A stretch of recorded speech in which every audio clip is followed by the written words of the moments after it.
I wanted to talk about this whole prepared citizen thing for a minute, and I specifically wanted to focus on one man cells, the stereotypical lone wolf, one man army, lone cowboy. Now, the reality of all of this is that, you've got internet buddies, you've got shooting range buddies, or let's use brass facts as an example, because I think he'll be a good example. You have a bunch of guys you train with, but they all live in different parts of the country. So if something bad happens, your fire team, as it was, will not be anywhere near you. So even if you have friends, you're not an antisocial hermit like I am, you won't be in the same place with them more likely than not, because it's really hard to find like-minded individuals who have the exact same level of mental illness as you, hypothetically. So you're not going to find a bunch of people that are, ride for life brothers. You're going to find flakes who are into it for Instagram LARP or to pretend to be special forces. They're not going to be into it for the long haul, so to speak. So we've already established that you're going to be alone.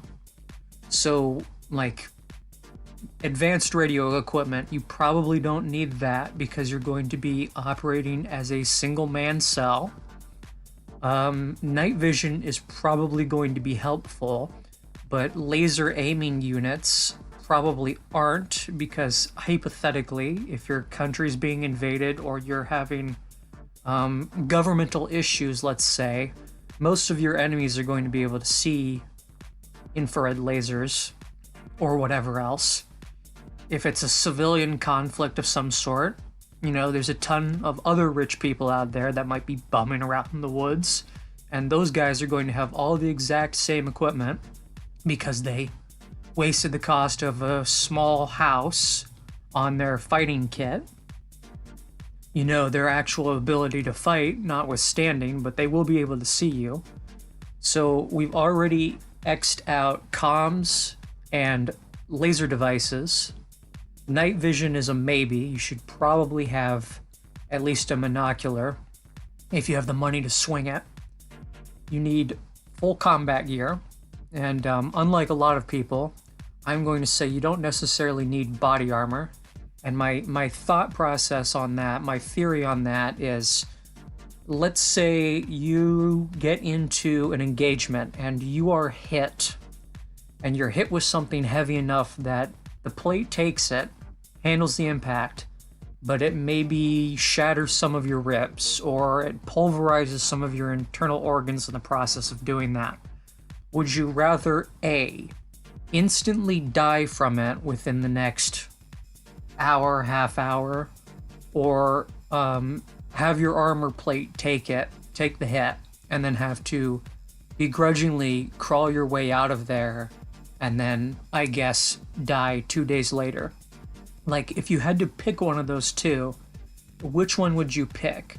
Personally, I would pick the Vietnam War route, which is to wear absolutely no armor at all, and take up that weight with maybe more ammunition or useful shit like, I don't know, chain link fence cutters or something.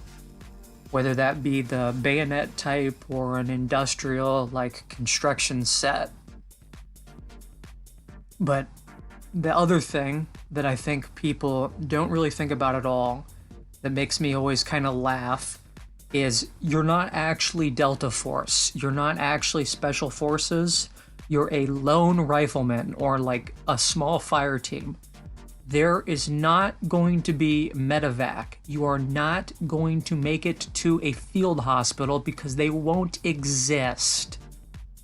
If you're not fighting for a governmental force, you will not be getting medical support.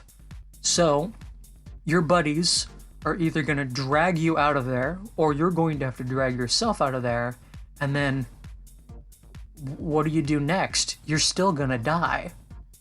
So we've already established that you don't need comms, you don't need laser modules, and you probably don't need body armor if you're actually being serious and you understand the grim reality of all of this.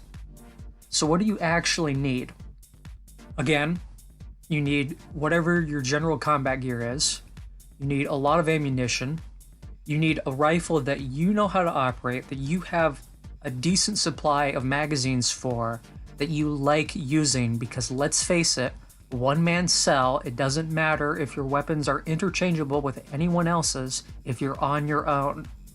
And another thing, we'll use Brassfax and Hoplophile's group as an example again. They don't believe in battlefield scavenging, even though it's been a thing for hundreds of years, and in an actual world-ending conflict, there will be no resupply. You will be pulling things off people you defeat in combat. Whether that means, oh, I was out here with an AKM and all of my enemies are using, I don't know, let's say the Bren 2. They're using 5.56 Bren 2s. Well, I guess I'm going to have to drop my AKM, I'm out of ammunition, and pick up one of these guys' Bren 2s and dig as many mags off of them as I can. And hopefully, you were wearing web gear with universally sized pouches before all this happened, so that you can do this as you go along. The other thing is everybody thinks they're Rambo. Everyone thinks, I'm him, yeah, I'd win. You have to get that mindset out of your head.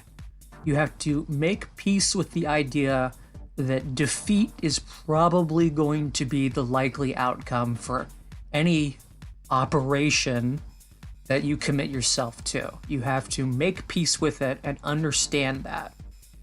I think people conflate defeatism with giving up before you even start, and I would disagree. I think the black pill is perfectly fine if you're being realistic about your situation, because the situation is dire, the situation is grim, and false positivity, false optimism is only going to get you killed faster. So temper your expectations. I would say travel light. Think World War II infantry frontline guy or Vietnam infantry soldier, maybe even Mac VSOG. Like, a lot of your kit weight should be fighting equipment and not like, oh, I've got my tent gear and this and that and that and that and radio comm set up and all this other crap. If the whole goal is winning engagements, you need to bring as many tools as you can to win the engagement, and I think the most important tool is your reliable long arm of choice, not a handgun, and enough magazines for that gun that you would, equivalently be as well armed as 3 or 4 guys running their little 5 magazine plate carrier setup. Like, you should be able to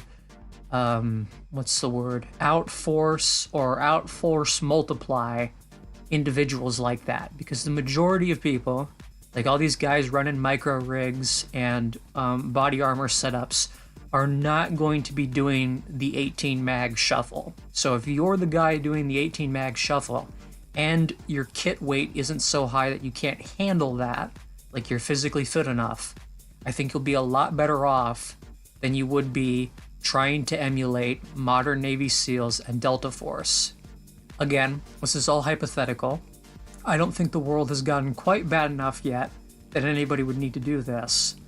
But this whole thing I've seen for years and years and years now has been driving me nuts.